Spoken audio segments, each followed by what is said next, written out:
जो है वो इसी के साथ जो है ये सम्मानित समारोह जो है वो चल रहा है राहुल गांधी जी का। बहुत बहुत धन्यवाद सर आपका। अब मैं गुजारिश करूंगा सभी लोगों से कि अपना अपना स्थान ग्रहण करें। सभी लोग मंच को खाली आगे से खाली करें, सभी लोग मंच को खाली करें। और मैं गुजारिश करूंगा, मैं बहुत ही आदर और सम्मान के साथ गुजारिश करूंगा हमारे हिमाचल प्रदेश के प्रभारी आदर के योग्य श्री राजीव शुक्ला जी से कि वो मंच पे आए और अपना संबोधन से संबोधित करें। हिमाचल प्रदेश के प्रभारी और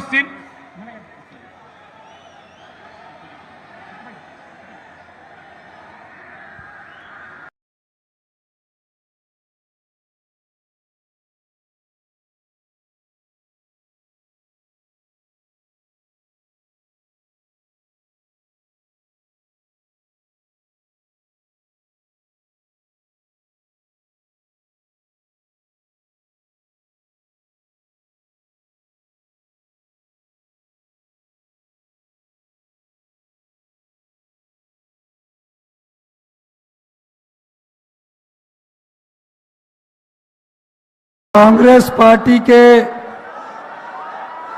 हमारे निस्वार्थ सेवा करने वाले,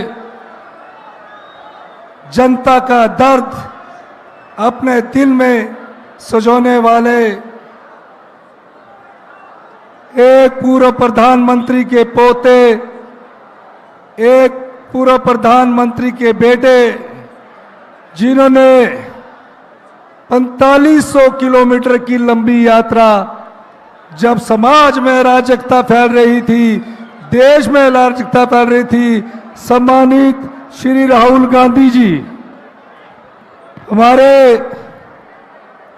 सम्मानित राजीव शुक्ला जी, सम्मानित प्रदेश कांग्रेस कमेटी की अध्यक्षा सम्मानित हर्षवर्धन चौहान जी, सम्मानित अजय सोलंकी जी, सम्मानित उपाध्यक्ष विनय कुमार जी, सभी सम्मानित मंच पर विराजमान, और विनोद सुल्तानपुरी जी जो इस क्षेत्र से युवा प्रत्याशी कांग्रेस पार्टी ने संसदीय क्षेत्र के दिए हैं।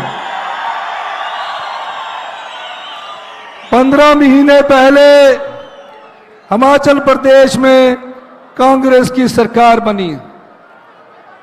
40 वर्ष बाद एक आम परिवार का व्यक्ति माननीय राहुल गांधी जी के आशीर्वाद से मुख्यमंत्री बना। मुख्यमंत्री बनने के बाद मेरे नेता राहुल जी ने मुझे एक ही संदेश दिया, समाज के अंतिम व्यक्ति तक आपने पहुंचना है, गरीबों की आवाज आपने बनना है, महिलाओं का सम्मान आपने करना है, युवाओं को रोजगार के अवसर आपने देने हैं। इस सोच के साथ 15 महीने में हमारी सरकार ने, मैं 5 महत्वपूर्ण फैसले बताता हूं। राहुल जी के आदेश का हिमाचल प्रदेश में अक्षर पालन किया गया, पर हमारी सरकार को जो वोट के दम पर सत्ता नहीं हथिया सके, वो नोट के दम पर सत्ता की कुर्सी हथियाना चाहते थे। ऐसे लोगों को सबक सिखाने का समय 1 जून को आ गया है। मैं सिर्फ इतना कहना चाहता हूं, हमने ओपीएस दिया, क्या गुनाह किया? हमने 1500 दिया, क्या गुनाह किया? हमने विधवा महिलाओं के बच्चों को मुफ्त 27 साल तक शिक्षा दी, क्या गुनाह किया? हमने अनाथ बच्चों को सहारा दिया, क्या गुनाह किया? हमने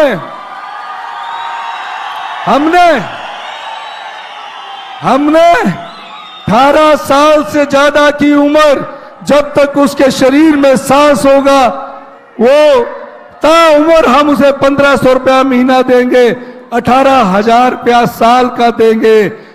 प्रधानमंत्री सम्मान निधि का 2-2 हजार की 3 किस्तें आती है। राहुल जी का निर्देश था कि महिलाओं का सम्मान, हिमाचल प्रदेश में उनकी रक्षा सर्वप्रथम कर्तव्य है।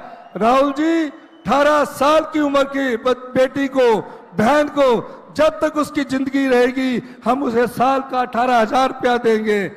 यही नहीं, अंत में मैं सिर्फ इतना कहना चाहता हूं, ये लड़ाई ईमानदारी की बेईमानों से है, ये लड़ाई झूठ की सत्य से है, ये लड़ाई धर्म और अधर्म की लड़ाई है, ये लड़ाई बेदाग और दागदार की लड़ाई है। 1 जून को जो अब आप वोट डालने जाएंगे, आप अपना ये मन में विचार करके लगाइए कि बेईमान बार बार ईमानदार से टकराता है, जीत ईमानदारी की होती है, झूठ बार बार सच से टकराता है, जीत सच की होती है। हमारे पास धन बल नहीं है, लेकिन मैं कह सकता हूं 1 तारीख को जब आप वोट डालने जाएंगे, जो भारतीय जनता पार्टी के राजनीतिक मंडी में बिके हुए लोगों को खरीदती है, जो भाजपा जनता की भावनाओं का सौदा करती है, ऐसी पार्टी को सबक 1 जून को आपने सिखाओगे? ये लड़ाई जनता की लड़ाई है। 75 साल की आजादी के बाद अगर हमारे सबसे बड़ा अधिकार कोई मिला तो वो वोट का अधिकार है, जो कांग्रेस पार्टी की नीतियों के कारण हजारों साल की गुलामी के बाद वोट का अधिकार आपको मिला है। इस वोट के अधिकार को बीजेपी छीनना चाहती है। हिमाचल के लोग देश भविष्य की राजनीति की दशा और दिशा तय करने वाले हैं। 1 तारीख को जनता जीतेगी और धन हारेगा।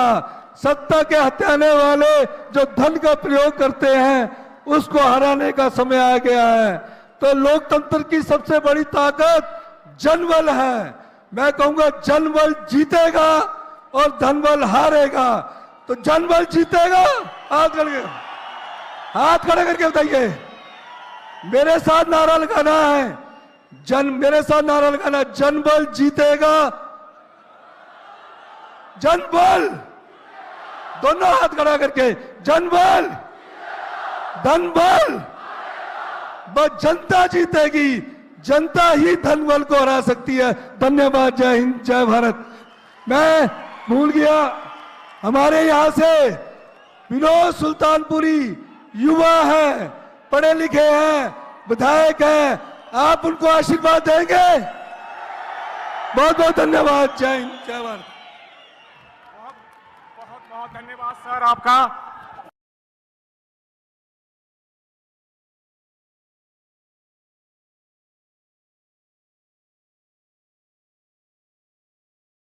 प्रतिभा सिंह जी आए और अपने संबोधन से जो है हम सबको संबोधित करें। श्रीमती प्रतिभा सिंह जी।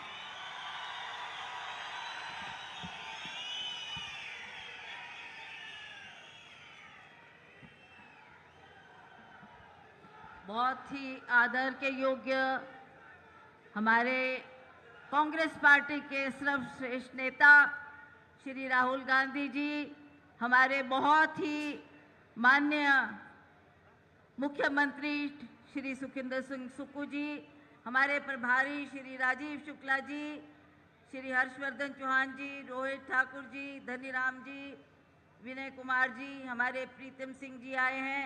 ये हर मीटिंग में हमारा सहयोग और साथ देते हैं, इनका भी हम बहुत आभार व्यक्त करते हैं। श्री अजय सोलंकी जी और मंच पे बैठे कांग्रेस पार्टी के सभी वरिष्ठ नेतागण, हमारे होनहार और बहुत ही अच्छे कैंडिडेट श्री विनोद सुल्तानपुरी जी के लिए आज हम आपसे हाथ जोड़कर विनम्र निवेदन करने आए हैं कि इनको आपने जरूर अपना कीमती वोट देकर संसद में पहुंचाना है, ताकि ये आपकी आवाज को वहां बुलंद कर सके।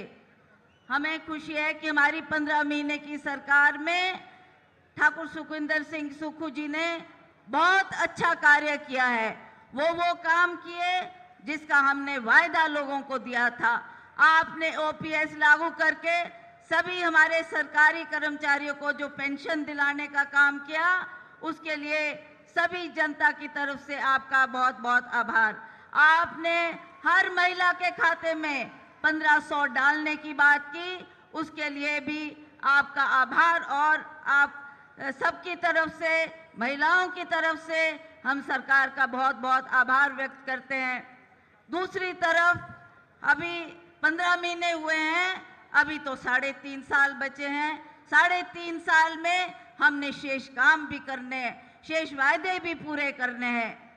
आज आप जानते हैं कि भारतीय जनता पार्टी के लोग इस मैदान में उतरे हैं। पिछले कल मोदी जी यहाँ आए थे और बड़ी बड़ी बातें कह गए। मंडी में भी उन्होंने एक रैली को संबोधित करते हुए कहा, हमें पूछना है मोदी जी, जब हिमाचल प्रदेश में इतनी बड़ी त्रासदी आई, इतनी बड़ी भारी नुकसान हुआ, तो आप कहां थे? लोग आपकी तरफ नजरें टिकाए हुए थे कि मोदी जी हमारी मदद करेंगे। उस तरह पर जैसे आपने केदारनाथ में की, आपने भुज में की, आप उस वक्त हमारी मदद करने नहीं आए।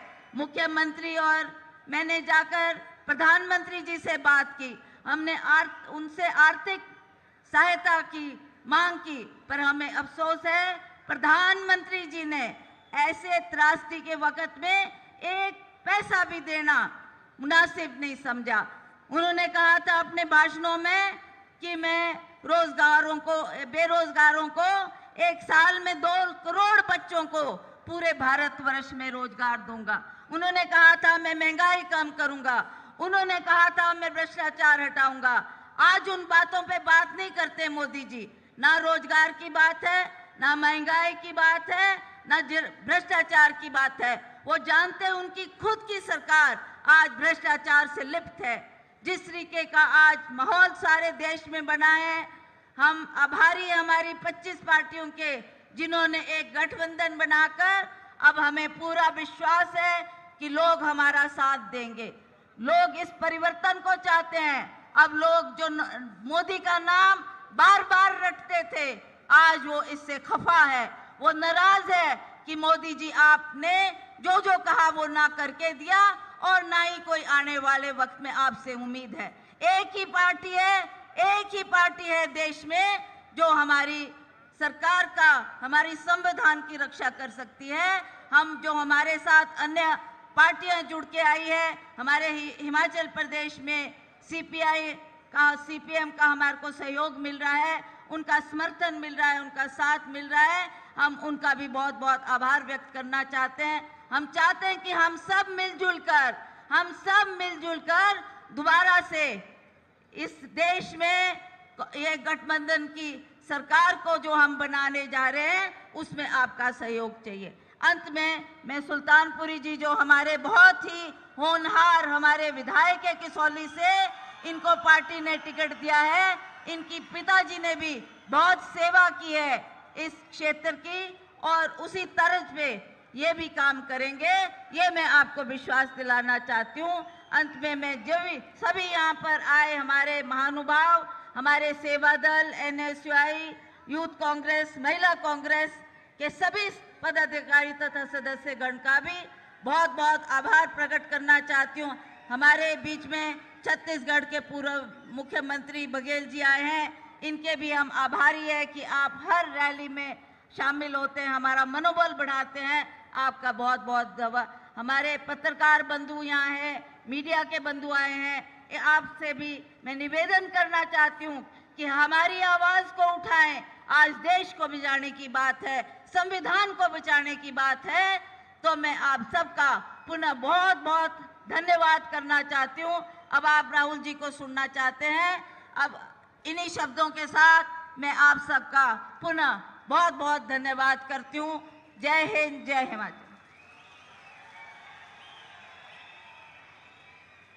बहुत बहुत शुक्रिया मैडम। अब मैं बहुत ही अदब के साथ हिंदुस्तान के करोड़ों करोड़ों दिलों की धड़कन श्री राहुल गांधी जी को आमंत्रित कर रहा हूं कि वो अपने संबोधन में जो है आपके लिए जो हिंदुस्तान की जनता जो है व्याकुल है, वो आए और संबोधित करें। श्री राहुल गांधी जी, हमारे लोकप्रिय नेता श्री राहुल गांधी जी का स्वागत आपने खड़े होकर तालियों के साथ। और इसी के साथ जो है कांग्रेस पार्टी, राहुल गांधी। अब श्री राहुल गांधी जी आए और आप जो है हम सबको संबोधित करें।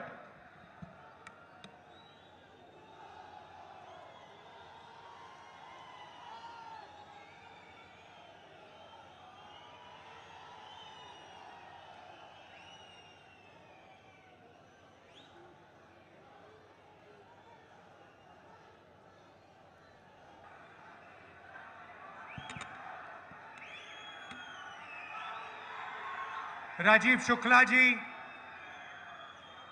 चीफ मिनिस्टर सुखविंदर सिंह सुक्खू जी, प्रतिभा सिंह जी, भूपेश बघेल जी, हर्षवर्धन चौहान जी, रोहित ठाकुर जी, अजय सोलंकी जी, शांडिल जी, विनय कुमार जी, कुलदीप राठौर जी, आनंद परमार जी, कृष्णेश जंग जी, हमारे कैंडिडेट विनोद सुल्तानपुरी जी, जरा यहां आइए।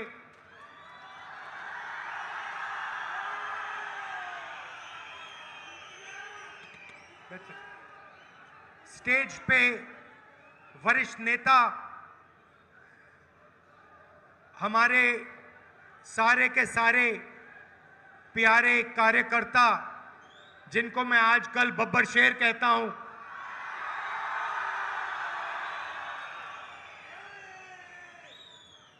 आमतौर से बब्बर शेर अकेला होता है, जंगल में अकेला मिलता है। यहां पे आया हूं, हजारों बब्बर शेर बैठे हैं एक साथ। भाई और बहनों, हिमाचल प्रदेश के युवाओं और प्रेस के हमारे मित्र, आप सबका यहां बहुत बहुत स्वागत, नमस्कार। मूड तो आपका बहुत अच्छा है।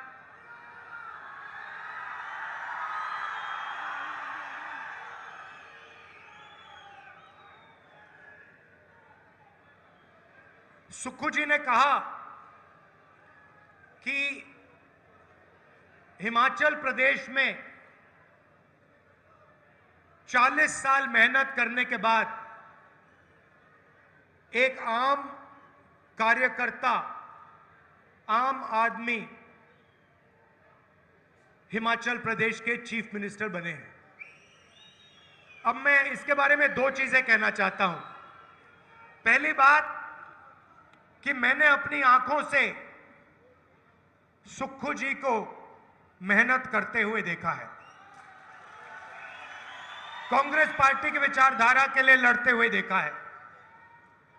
और दूसरी बात आपने कहा आम कार्यकर्ता, आम आदमी और आम कार्यकर्ता नहीं होता है, सब के सब लोग स्पेशल होते हैं। हर व्यक्ति की कोई ना कोई स्ट्रेंथ होती है और हमारे सारे के सारे कार्यकर्ता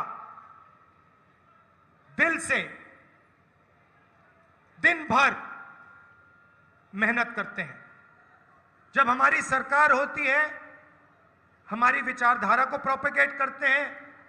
जब बीजेपी की सरकार होती है या दूसरों की सरकार होती है, तो हमारी जो विचारधारा है उसकी रक्षा हमारे सारे के सारे स्पेशल कार्यकर्ता करते हैं।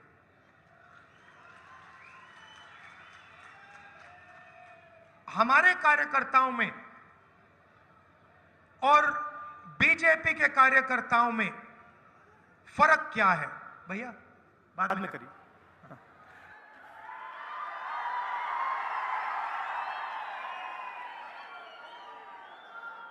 आपसे बातचीत करनी है, डायरेक्ट कर रहा हूं।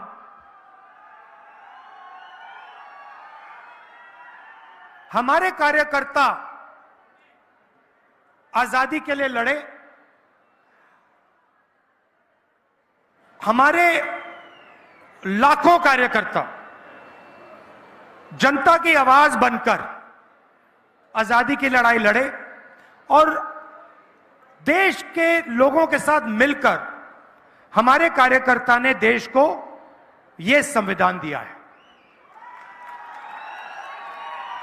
ये संविधान कोई मामूली किताब नहीं है। और कहा जाता है कि ये आजादी के बाद कॉन्स्टिट्यूशन बना, मगर अगर हम थोड़ी सी गहराई में जाएं तो पता लगेगा कि इस कॉन्स्टिट्यूशन की, संविधान की सोच हजारों साल पुरानी है। हिंदुस्तान के महापुरुषों की सोच इस कॉन्स्टिट्यूशन में है और ये हिंदुस्तान की, भारत की बहुत पुरानी आवाज है। बीजेपी के कार्यकर्ता, बीजेपी के नेता इस संविधान पर आक्रमण कर रहे हैं। संविधान पर आक्रमण करने के अलग अलग तरीके हैं। सबसे पहला डायरेक्ट आक्रमण। उनके नेता खुलकर कह रहे हैं, मीडिया को कह रहे हैं कि अगर हमारी सरकार बनी, 400 पार हो गई तो हम इसको बदल देंगे, फाड़ के फेंक देंगे। तो एक तो हुआ डायरेक्ट सामने कि हम इसको खत्म करेंगे। कांग्रेस पार्टी कहती है ये देश की आवाज है, वो कहते हैं नहीं, हमें ये नहीं चाहिए, देश की आवाज नहीं होनी चाहिए, सिर्फ नरेंद्र मोदी की आवाज होनी चाहिए। मतलब आपने सुना, अपने आप, अपने कानों से आपने सुना। आजकल नरेंद्र मोदी के इंटरव्यूज चल रहे हैं, देखे होंगे आपने। वो 4 चमचे बैठा देते हैं और फिर वो सवाल पूछते हैं, मोदी जी एक बात बताइए, आप आम कैसे खाते हो? आप क्या उसको छील के खाते हो या चूस के खाते हो? मोदी जी जवाब देते हैं, पता नहीं, सब कुछ अपने आप होता है। मैं बाकी हिंदुस्तान जैसे, मैं बायोलॉजिकल नहीं हूं। बाकी हिंदुस्तान खेती करता है, मेहनत करता है, मुझे तो परमात्मा गाइड करते हैं। मैं हिंदुस्तान में एक ऐसा व्यक्ति हूं, अकेला, जिसका डायरेक्ट परमात्मा के साथ कनेक्शन है। उन्होंने कहा और चमचे कहते हैं, वाह वाह वाह वाह वाह, कमाल की बात बोल दी, कमाल की बात बोल दी, क्या बोला, क्या बोला। मतलब एक व्यक्ति जिसको डायरेक्ट परमात्मा के साथ कनेक्शन है, उसको इसकी क्या जरूरत? वो तो डायरेक्ट बात कर रहे हैं। मुझे थोड़ा डर लग रहा है। मैं सोच रहा हूं कि भाई इनके हाथ में तो परमाणु बम है, और मैं उनसे पूछना चाह रहा हूं, नरेंद्र मोदी जी, जो ये आपको फीलिंग आती है, क्या ये सुबह आती है, शाम को आती है, या 24 घंटे आती है? मतलब ये पीरियोडिकली आती है, जैसे शाम के 8 बजे आती है, या सुबह 7 बजे आती है, या फिर पूरे दिन चलती है? अलग अलग बीमारियां होती हैं, कोई शाम को आती है, कोई सुबह लगती हैं।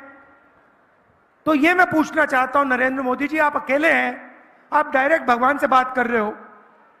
अच्छा, अगर एक दिन सुक्खू जी मेरे पास आए, बंद कमरे में मुझे कह दें कि राहुल जी, मेरा डायरेक्ट परमात्मा से कनेक्शन है, मैं उनसे कहूंगा, सुक्खू जी ये सब ठीक है, हिमाचल की जनता को बाहर जाके मत बोल देना, बड़ी प्रॉब्लम हो जाएगी। मगर प्रधानमंत्री खुल के बोल रहे हैं कि मेरा डायरेक्ट कनेक्शन है। तो ये हालत है हिंदुस्तान की, मतलब मजाक बना रखा है। मैंने इनको कहा कि ये हमारे मित्र हैं, मीडिया के मित्र हैं, मगर ये हमारे मित्र हैं नहीं, अदानी के मित्र हैं। और हिमाचल के किसानों को मैं कहना चाहता हूं, ये जो इनकी पार्टनरशिप चल रही है, मोदी जी, अदानी जी और मीडिया वालों की, इसी के कारण आपको सेब के लिए सही दाम नहीं मिलता है। सारे के सारे स्टोरेज फैसिलिटीज नरेंद्र मोदी जी ने एक व्यक्ति को दे दिए हैं, और जब भी वो चाहता है सेब के प्राइस को वो कंट्रोल कर सकता है। हिमाचल में सेब को कंट्रोल कर रहे हैं, मुंबई में एयरपोर्ट, लखनऊ में एयरपोर्ट, 7 एयरपोर्ट पकड़ा दिए 50 साल के लिए। ये हिंदुस्तान की पूंजी है, ये आपका धन है। नरेंद्र मोदी ने हिमाचल के सेब पकड़ा दिए, एयरपोर्ट पकड़ा दिए, हिंदुस्तान के सारे पोर्ट्स पकड़ा दिए। हथियार जो पहले इंडियन ऑर्डिनेंस फैक्ट्री बनाती थी, वो अब अदानी बनाएंगे। तो सारा का सारा काम 20-25 लोगों के लिए किया जा रहा है। पता नहीं, शायद परमात्मा नरेंद्र मोदी जी को कह रहे हैं कि भैया आपको अदानी जी की मदद करनी चाहिए। यही हो सकता है। तो पिछले 10 सालों में सारा का सारा काम 22-25 लोगों के लिए हुआ है। यहां पे आपदा आई, हिमाचल प्रदेश ने प्रधानमंत्री से सपोर्ट मांगी। अगले मीटिंग में प्रधानमंत्री आएंगे, आप हिमाचल की जनता को बताइए, जब हिमाचल की जनता को जरूरत थी आपने हिमाचल को कितने पैसे भेजे। हमने 9,000 करोड़ मांगे थे, उन्होंने नहीं भेजे। मगर 22 लोगों का पिछले 10 साल में नरेंद्र मोदी जी ने 16 लाख करोड़ रुपया कर्जा माफ किया है। आपने 9,000 करोड़ रुपए मांगा, आपको कहा हम नहीं देंगे। आप मुश्किल में थे, 22,000 परिवारों को नुकसान हुआ, सब कुछ खो गए, और प्रधानमंत्री कहते हैं हम आपको नहीं देंगे। आपको 9,000 करोड़ नहीं दिया, उनको 16 लाख करोड़ रुपए दिया। मतलब अगर आप साल का मनरेगा का पैसा लें, 24 साल मनरेगा का पैसा उन्होंने 22 लोगों को पकड़ा दिया। हमने किसानों का कर्जा माफ किया था यूपीए के टाइम, 24 साल अगर आप उस कर्जे को माफ करते किसानों का, उतना बनता है 16 लाख करोड़ रुपए, और ऐसे ही दे दिया। उसको कहते हैं विकास। और जब हम मनरेगा देते हैं, भोजन का अधिकार देते हैं, किसानों का कर्जा माफ करते हैं, मीडिया वाले कहते हैं देखो किसानों की आदत बिगाड़ रहे हैं, मजदूरों की आदत बिगाड़ रहे हैं, गरीबों की आदत बिगाड़ रहे हैं। अमीरों का काम होता है, ये फैशन बन गया है, ये फैशन बन गया है, मीडिया उनके हाथ में। आपने मीडिया में, हिमाचल प्रदेश की मीडिया में कभी सेब के किसान को देखा है? कभी टीवी पे आते हैं सेब के किसान? कभी उनकी बात चलती है? कभी मजदूर को देखा है? नहीं। अदानी जी की, अंबानी की शादी देखी आपने? देखी? 8 करोड़ रुपए की घड़ी लिए घूम रहे हैं, और मीडिया वाले वाह वाह वाह वाह वाह वाह वाह कर रहे हैं। पैसा किसका है? आपका है। कहां से आया? जीएसटी से आया, सेब के किसानों की जेब से आया। तो ये 2 तरीके के मतलब रास्ते हैं। 22-25 लोग हैं जो भी सपना देखना चाहते हैं पूरा हो जाता है, और बाकी हिंदुस्तान देखता रह जाता है। तो यही देश के सामने सबसे बड़ा सवाल है, और इसका आज मैं आपको जवाब देने आया हूं। 10 साल में उन्होंने 16 लाख करोड़ रुपया 22-25 लोगों को दिया है। मतलब 22 अरबपति उन्होंने बनाए हैं। अगर आप अदानी की शेयर प्राइस देखें, प्रधानमंत्री नरेंद्र मोदी स्वेर इन होते हैं और उसके एकदम बाद आज आप जाके गूगल पे देखिए, अदानी जी की शेयर प्राइस बढ़ती जाती है, बढ़ती जाती है, बढ़ती जाती है। डायरेक्ट पूरा देश जानता है, जो शेयर्स खरीदते हैं जानते हैं कि भैया अगर नरेंद्र मोदी है तो अदानी का बिजनेस आसमान में जाएगा। पूरा देश जानता है, सारे इन्वेस्टर्स जानते हैं। तो इन्होंने 22 अरबपति बनाए। अब हमें भी काम करना है, हम करोड़ों लाखपति बनाने जा रहे हैं।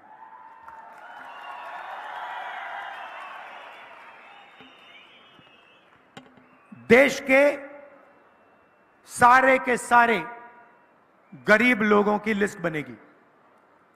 यह हमारा पहला काम होगा। देश के सारे गरीब लोगों की लिस्ट बनेगी। हर परिवार में से, हर गरीब परिवार में से एक महिला का नाम चुना जाएगा। हिमाचल प्रदेश में, उत्तर प्रदेश, तमिलनाडु, हर प्रदेश में इस लिस्ट में किसान के परिवार होंगे, मजदूर के होंगे, बेरोजगार युवाओं के परिवार होंगे, छोटे व्यापारियों के परिवार होंगे। 5 जुलाई को करोड़ों महिलाओं के बैंक अकाउंट में 8,500 रुपए आपको मिलेगा। जुलाई में 5 जुलाई, 5 अगस्त, सितंबर, अक्टूबर, नवंबर, दिसंबर, जनवरी, ठकाठक ठकाठक ठकाठक ठकाठक ठकाठक अंदर। और मैं आपको अभी बता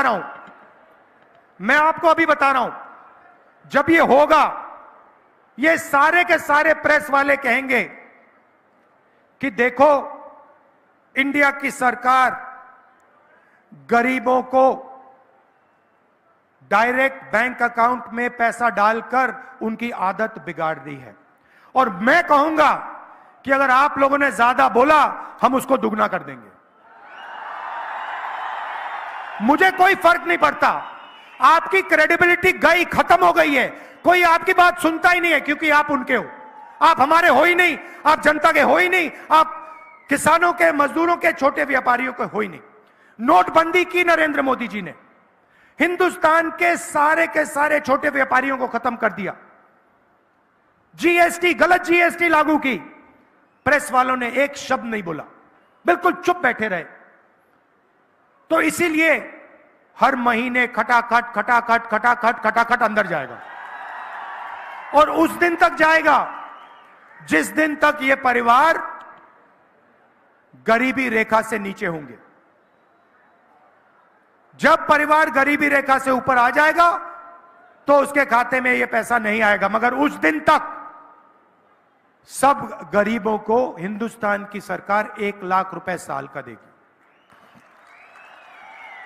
यहां पे किसानों को प्राइस फिक्सिंग का मुकाबला करना पड़ता है। जैसे मैंने कहा, अदानी जी आते हैं, किसानों को सेब बेचना होता है, प्राइस गिर जाती है, और उसके एकदम बाद जब किसान सेब बेच देता है, प्राइस बढ़ जाती है। यह हालत पूरे देश में है।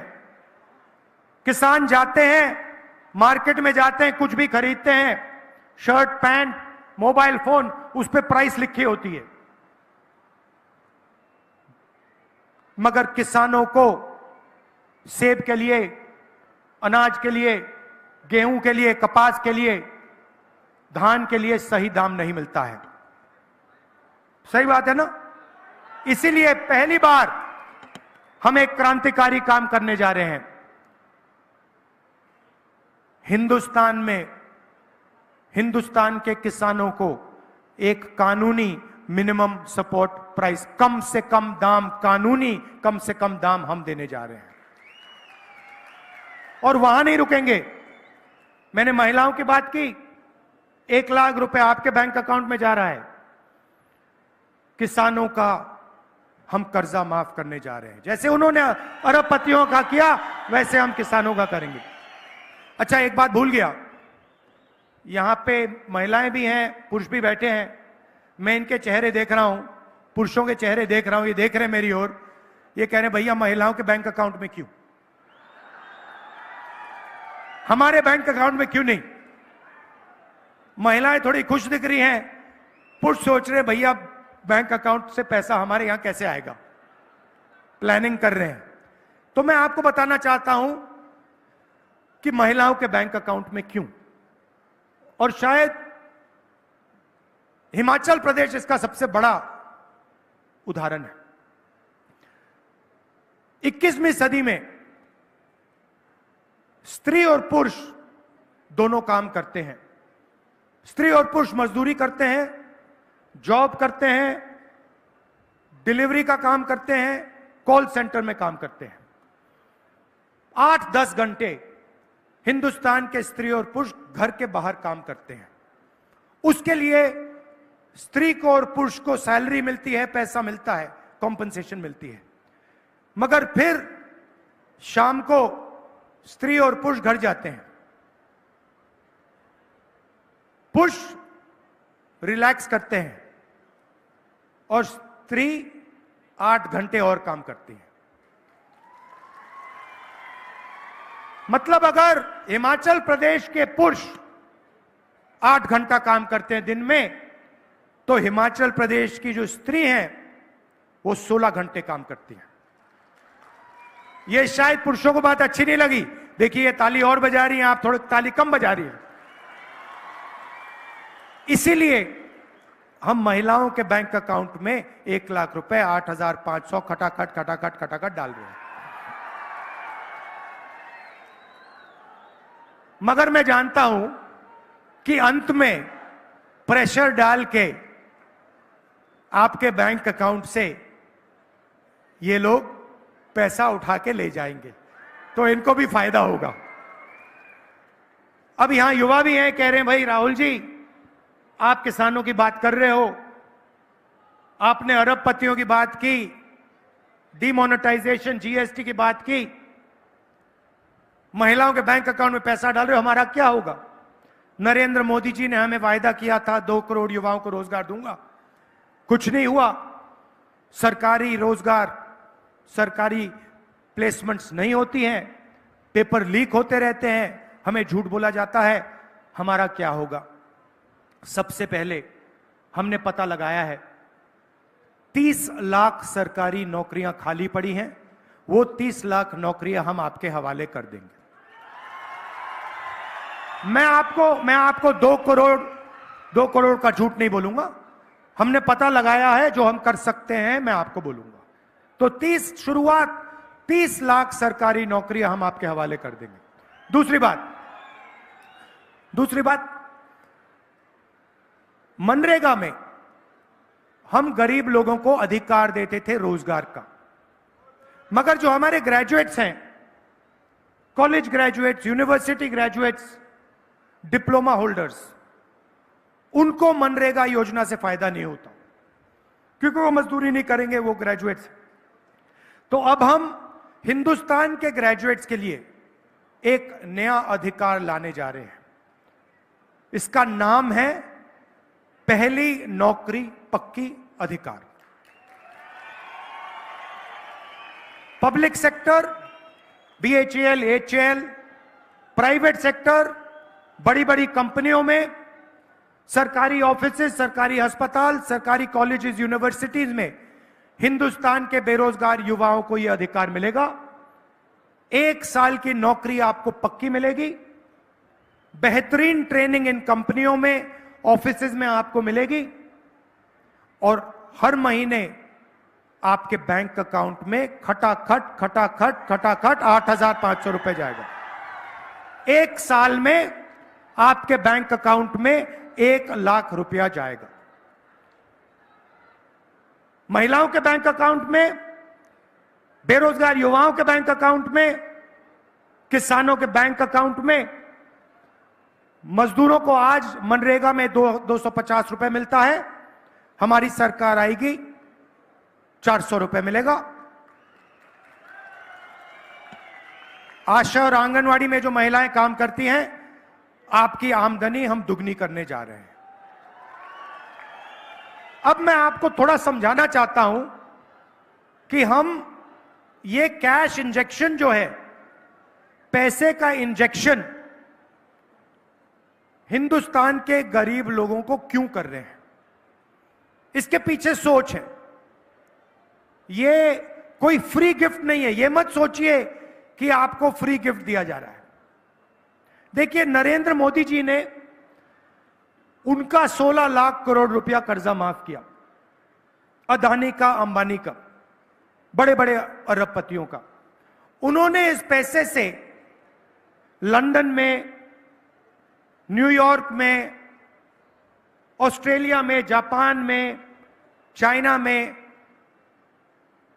अलग अलग चीजें खरीदी, जमीन खरीदी, रियल एस्टेट खरीदा।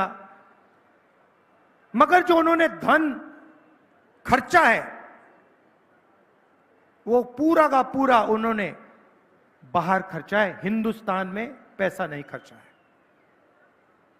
इसके कारण हिंदुस्तान की अर्थव्यवस्था आस्ते चलने लगी है, रोजगार नहीं पैदा हो रहा है। अब हम क्या कर रहे हैं, हम पैसा आपके बैंक अकाउंट में डाल रहे हैं। आप इसको अमेरिका में नहीं खर्च करोगे, जापान में नहीं खर्च करोगे, आप इसको हिमाचल प्रदेश के गांव में, कस्बों में, शहरों में, शिमला में, बाकी प्रदेशों में इसको जाके खर्च करोगे। जैसे ही आप ये पैसा, हजारों करोड़, लाखों करोड़ रुपए, जैसे ही आप इस पैसे को खर्च करोगे, वैसे ही आप कैसे खर्च करोगे? आप शर्ट खरीदोगे, पैंट खरीदोगे, स्कूटर खरीदोगे, मोटरसाइकिल खरीदोगे, मोबाइल फोन खरीदोगे, ये चीजें खरीदोगे। जैसे ही आप खरीदना शुरू करोगे, वैसे ही हिंदुस्तान की फैक्ट्रियां मेड इन इंडिया शुरू हो जाएगा। और उन्हीं फैक्ट्रियों में जिन बेरोजगार युवाओं को हम ट्रेनिंग दे रहे हैं, जिनके बैंक अकाउंट में हम 1 लाख रुपए डाल रहे हैं, उन्हीं फैक्ट्रियों में मेड इन इंडिया वाली, सच्ची मेड इन इंडिया वाली फैक्ट्री में उन्हीं बेरोजगार युवाओं को रोजगार मिलने जा रहा है। तो एक प्रकार से जैसे मोटरसाइकिल स्टार्ट होती है, पहले आपको फ्यूल टैंक में पेट्रोल भरना पड़ता है, वैसे ही हम हिंदुस्तान की अर्थव्यवस्था में पेट्रोल, फ्यूल डाल रहे हैं। आपके जेब में फ्यूल डाल रहे हैं, उसके बाद हिंदुस्तान की अर्थव्यवस्था चालू होगी और एक बार फिर जो पहले रोजगार होता था वो एक बार फिर आपको मिलेगा। तो ये हमारी प्लानिंग है। मैं आप सबका दिल से धन्यवाद करता हूं। देखिए, यहां आपदा आई, हमने, हिमाचल प्रदेश की जनता ने आपके चीफ मिनिस्टर के माध्यम से 9,000 करोड़ रुपए मांगे थे। उन्होंने ये पैसा आपको नहीं दिया, मना किया। और उसके एकदम बाद जब हिमाचल प्रदेश को सरकार की सबसे ज्यादा जरूरत थी, उन्होंने पूरा दम लगाकर आपकी सरकार को चोरी करने की कोशिश की। यह आप भूलिए मत। लड़ाई कॉन्स्टिट्यूशन की है, संविधान की है। जो भी आपको मिला है, आपको स्टेट मिला ना, जो आपको हिमाचल प्रदेश स्टेट मिला, वो इस कॉन्स्टिट्यूशन की देन है। इस कॉन्स्टिट्यूशन के बिना हिमाचल प्रदेश प्रदेश ही नहीं बन सकता था। इसीलिए इसकी रक्षा करनी है। यह अंबेडकर जी का कॉन्स्टिट्यूशन है, महात्मा गांधी जी का, जवाहरलाल नेहरू का, और हिंदुस्तान की आवाज इस कॉन्स्टिट्यूशन में गूंजती है। मैं जानता हूं हमारे कार्यकर्ता इस कॉन्स्टिट्यूशन, संविधान के लिए लड़ेंगे और यहां पे हिमाचल प्रदेश में चारों की चारों सीट कांग्रेस पार्टी को आप दिलवाने का काम करेंगे।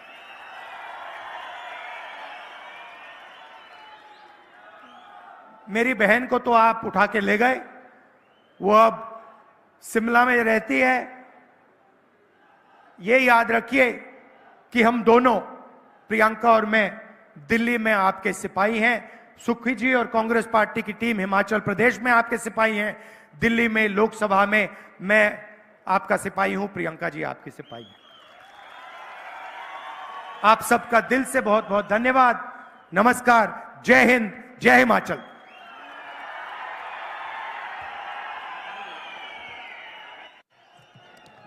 बहुत बहुत बहुत शुक्रिया।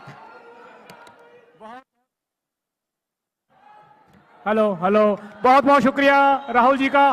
Congress party, Rahul Gandhi, Rahul Gandhi, Congress party.